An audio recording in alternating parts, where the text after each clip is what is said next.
Hello everybody, this is Fernando for the latest Ghosts and Spirits video.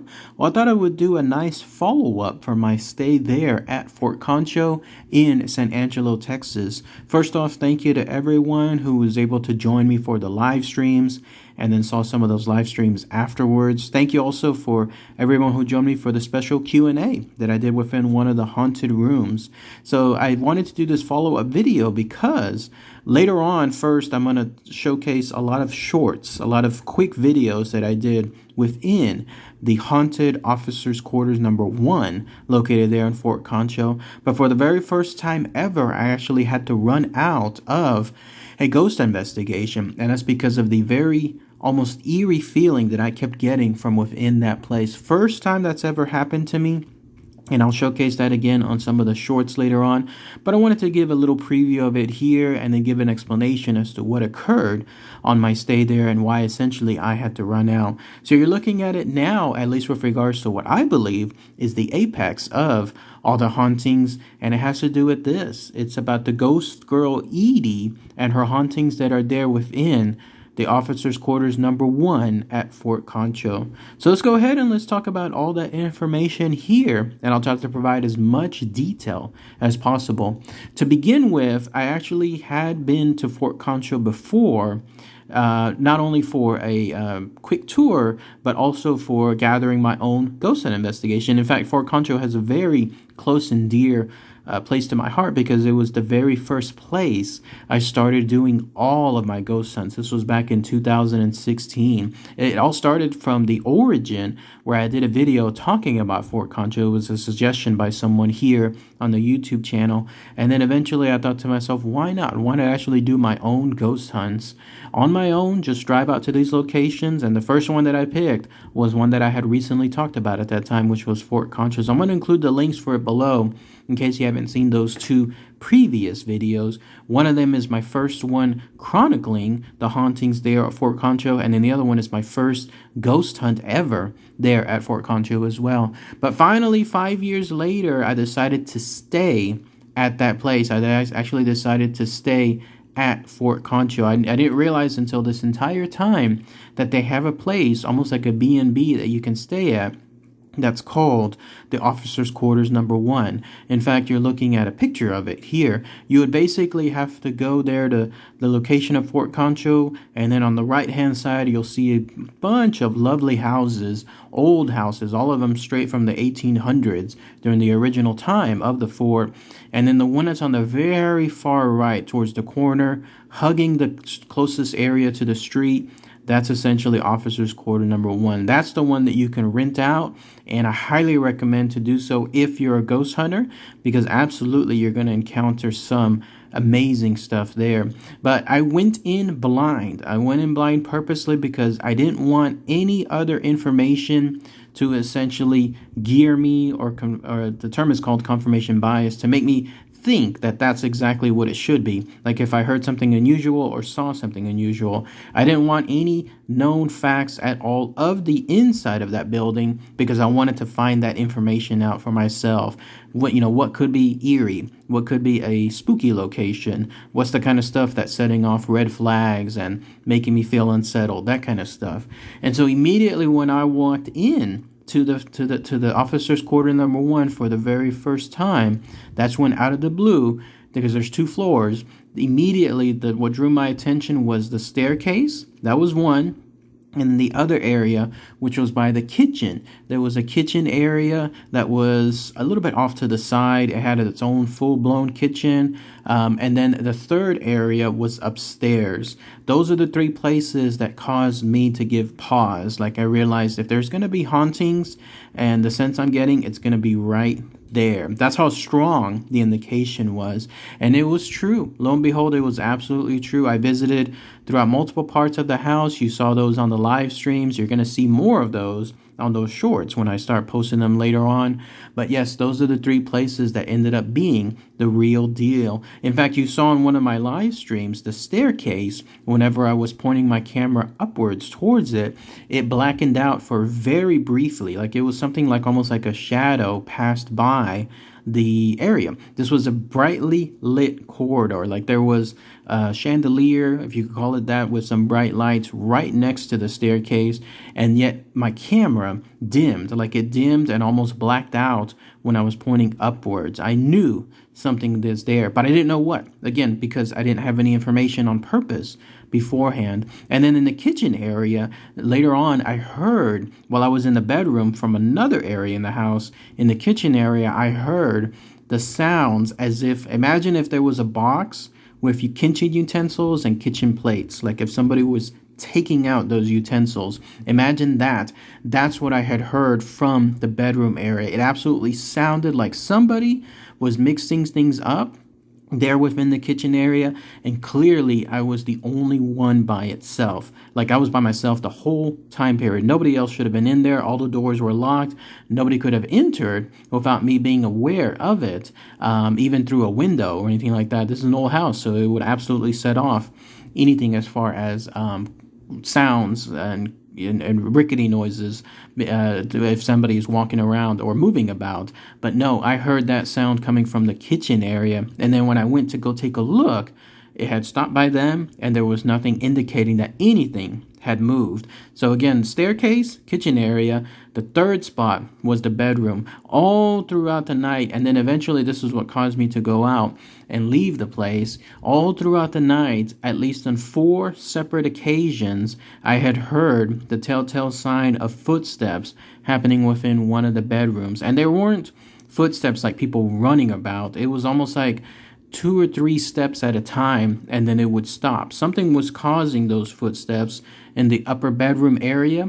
I didn't know who or what it was because, again, I did this on purpose, going in blind to make sure that I didn't have any preconception thought in my head as to what it should be, but I knew something was up there. But the eerie thing was this. Even though something was up there causing all those footsteps to happen, I couldn't help getting the sense that something was watching me from downstairs. It never really went away. Normally, I could tolerate this kind of stuff, and I've had those type of sensations at other locations. They come and they go. This, though, was a constant presence. This was something that was happening straight up for most of the night before I had to leave. In fact, if I were to guess, it was starting towards the evening all the way till about 12:30 when I finally decided to leave. So a little bit past midnight. So it gives you an idea of how many hours that was consisting of. Again, it doesn't really impact me too much at other locations, but here it was definitely elevated. So much so, in fact, that another thing that I normally do at ghost hunting locations is I enjoy taking quick little cat naps so I could hunt for the rest of the night. Cat naps meaning I just rest on somewhere, whether it's a little couch or maybe even a bed, catch a few snoozes, maybe about 30 minutes or so, and then wake up and then feel refreshed enough to be able to go about. Here, though, every time I was in that bedroom, what I would consider to be the safest bedroom, the one that felt to me like the one with the least hauntings, I still always felt like there was something eerie, something watching me. Not dangerous, like, let me clear that too, like nothing bad, in other words, like an evil presence, but something was constantly watching me. And anytime I tried to do that cat nap, I couldn't take a simple cat nap. I would open my eyes because I knew I wasn't by myself within the room I was in, and so I had to move to do something about it. I was getting really tired at that point, a little bit past midnight, because I knew I was going to stay up the whole night, and I would still have to drive back all the way to the Austin area, which would take over 3.5 hours.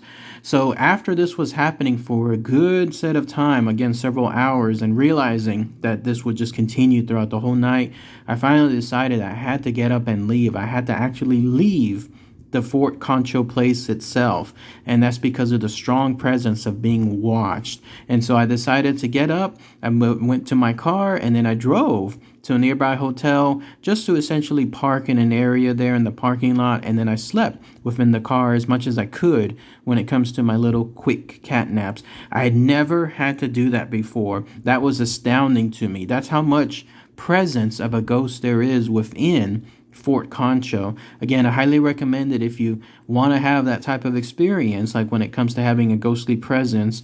Visit Fort Concho, stay in their Airbnb, if you could call it that, in terms of the officers' quarters number 1. and you'll have that type of sensation there. And then finally, the next morning, early enough, when the sun was just rising up, I went back. That's when I finally was able to muster, if you call it, enough courage to go up to the second floor where they had all the hauntings.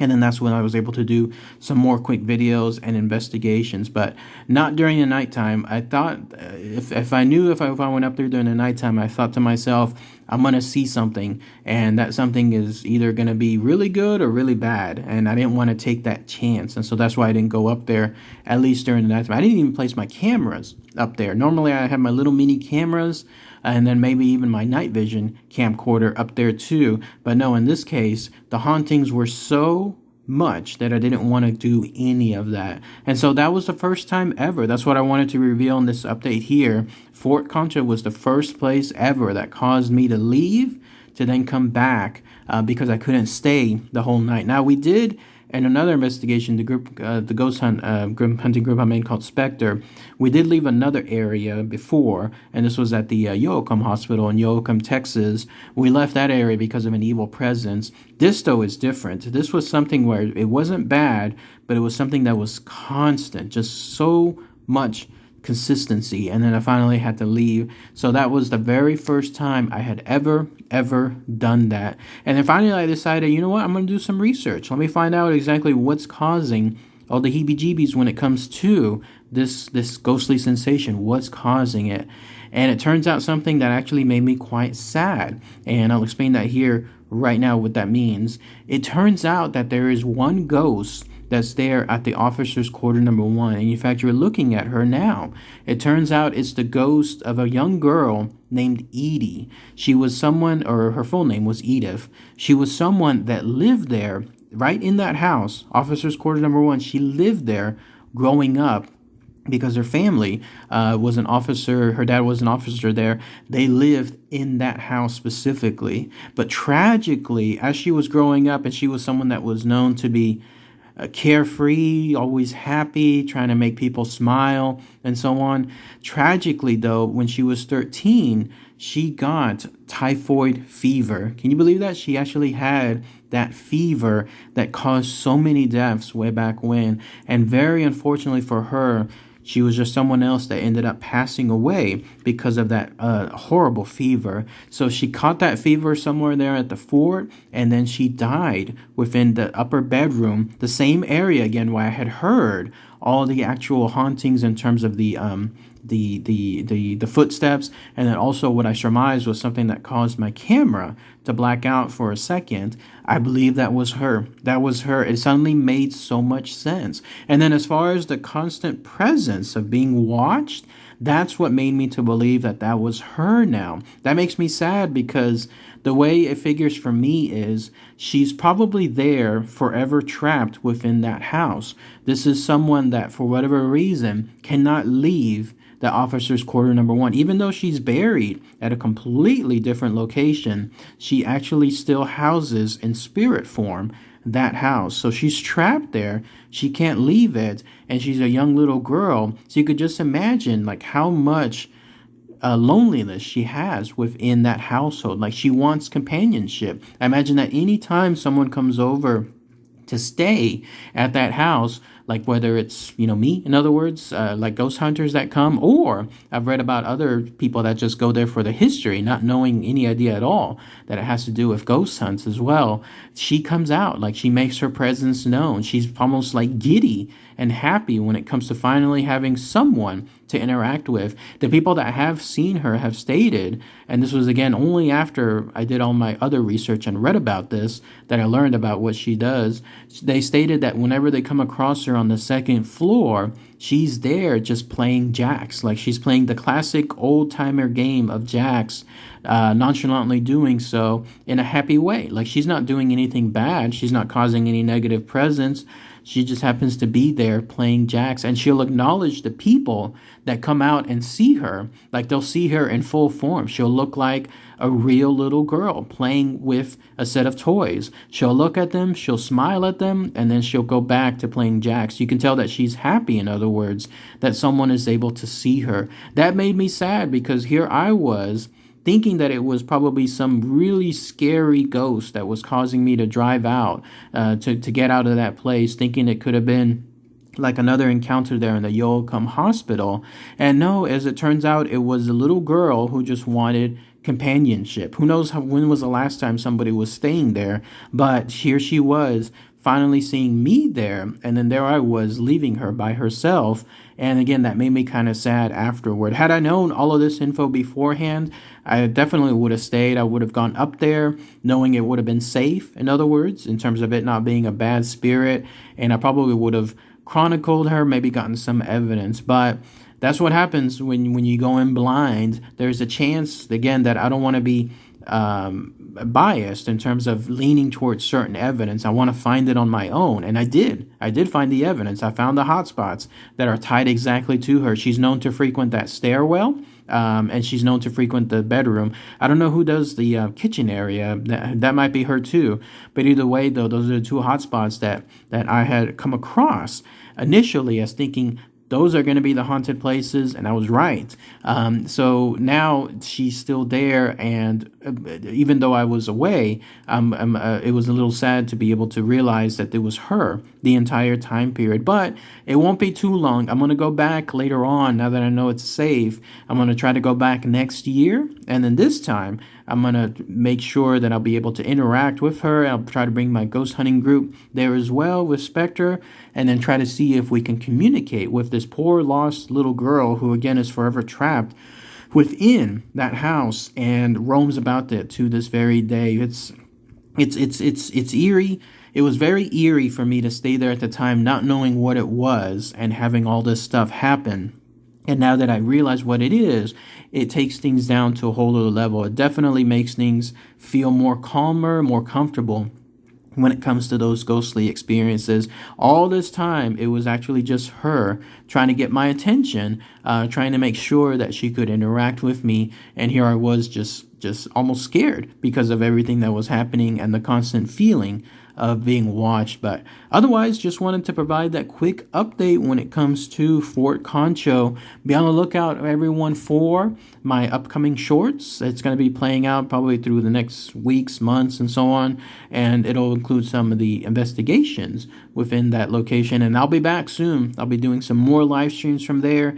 And this time, hopefully, I'll get to introduce everyone to Edie. And then that way you'll get to see her and be able to interact with her as well. So, all right, everyone. Just again, wanted to provide this quick update. I should talk to y'all later.